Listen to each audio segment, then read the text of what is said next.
So how would a parent know if their daughter needs therapy? Yeah, I think that's one of the most common questions that I get from a lot of parents. They'll call up and inquire, and they'll be like, I don't really know if she needs therapy yet, but I'm concerned about these whole things. And, the first question I ask them, like, well, did she ask for one? And that, to me, that is one of the, especially as girls get older, they will ask for a therapist. Like, I think I want to talk to somebody. Oftentimes when I'm working with girls, one of the questions I'll ask them, like, so was it your idea?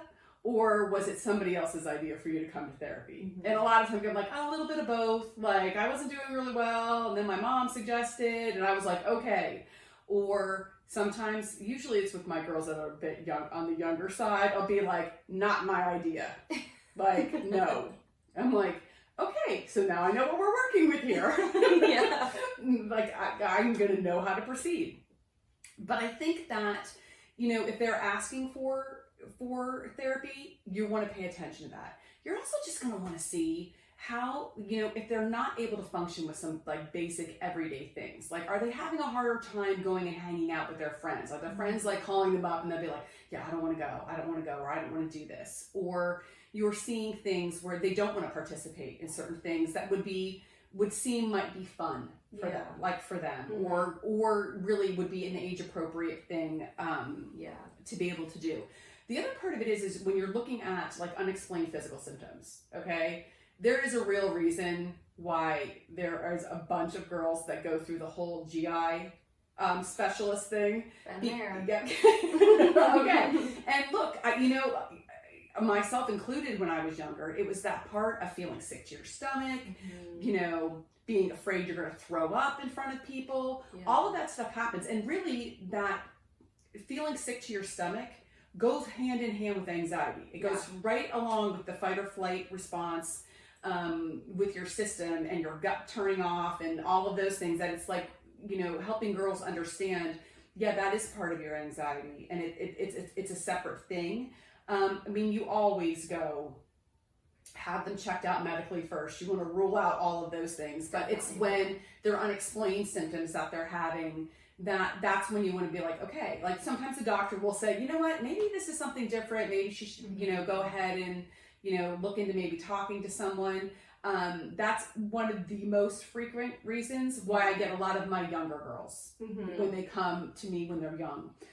Because there's a part of that they just can't explain it, and they don't really know what's going on. And a lot of times they don't have the language to really explain what it is that they're feeling. Yeah. And that's one of the things that therapy can help them identify, so they can actually communicate what their needs are and what it is that they're feeling, because then we can work with it. I think most teenagers can have that whole little bit of irritability part of them. Yes. But that is such a huge sign of anxiety. And when you're seeing that a lot, very often, I will get girls that will come in, and if anyone else saw them out there, they would look like, we call like bratty behavior. Like they look like a brat, like, oh my God, I can't believe you talked to your mom like that. Or, and really, once I'm talking to them, I'm like, so are you kind of like a snot to your mom? Sometimes they're like, yeah. And I'm like, doesn't it feel awful? And they're like, yes. Like, they don't want to do that. And yet they can be very aggressive and very mean. Okay, I have been there in my own sense. Probably not so much with my own mother. Yeah. But like growing up, like mine probably I could have been like with boyfriends or something like that. Yeah. Growing up, it would show up that way, being really irritable and, just mean. Yeah.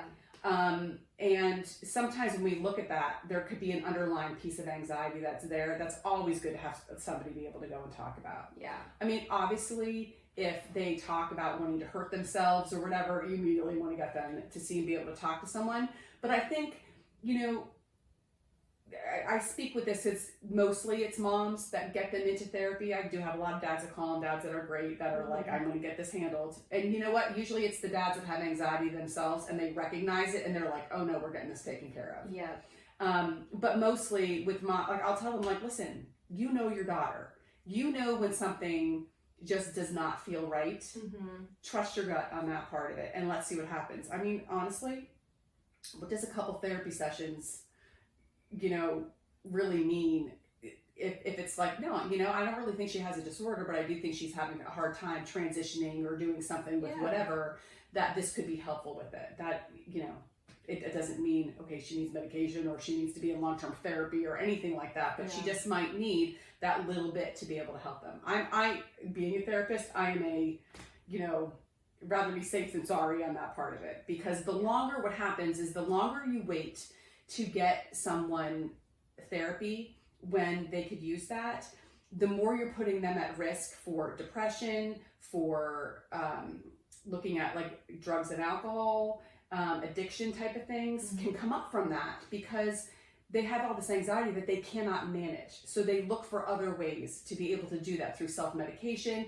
And I think you can get more depressed from that when you've had some unresolved anxiety for some time, feeling like, okay, things aren't ever going to get any better. Yeah. It can very easily lead to depression. I often get girls that will come in to see me that are presenting with depression, and I only have to talk to them once, and I can see the underlying anxiety that's there. So we can work on both of those things and help them just feel a little bit more in control of what's going on in their life. Yeah, absolutely. I remember being in college. I was a college athlete, and I was really struggling with just being a college athlete. It was really hard, and I was having issues at practice, like just, you know, we had these run tests. It was very difficult, and one of my coaches suggested, oh, well, do you want to see our sports psychologist? And I was like, no, I do not need that. Like, I am not doing that. And then I started my therapy journey 2 years after college, and I literally remember going to the first therapy session thinking after, why didn't I just go see the sports psychologist? I would have had such a better experience. And again, I didn't need to take anxiety medication. I just needed someone to talk to and to help me develop some coping strategies for the really hard things I was going through. And it just helped so much to have an unbiased third party to talk to about things, because I have a great relationship with my mom and I can talk to her about things, but she's my mom. Oh, for sure. And she's biased. And so it's nice to talk to someone who doesn't know me, doesn't know my family, and I can just be totally candid. So it's really, seeing a therapist is really, even if you think your daughter might not totally need a therapist, it's never going to hurt. And don't you think your mom can tell you the exact same thing that your therapist tells you? But when she says it, it's wrong. And when your therapist says it, she's brilliant. Yes. I am brilliant to many a girl. And I sit there and look at the moms going, I know, I hear you. My three think I'm an idiot. They don't think I know what I'm talking about at all because I'm their mom. But someone else could walk in and say it, and they're like, that's a fantastic idea. It's kind of the way that it is. I've accepted it myself. I think for other moms, it's like, I see you, I hear you, I get it. I will, like, you know, I will allow myself to be brilliant so that you can have a nice, well-adjusted daughter. Absolutely. We'll work on that together. Yeah.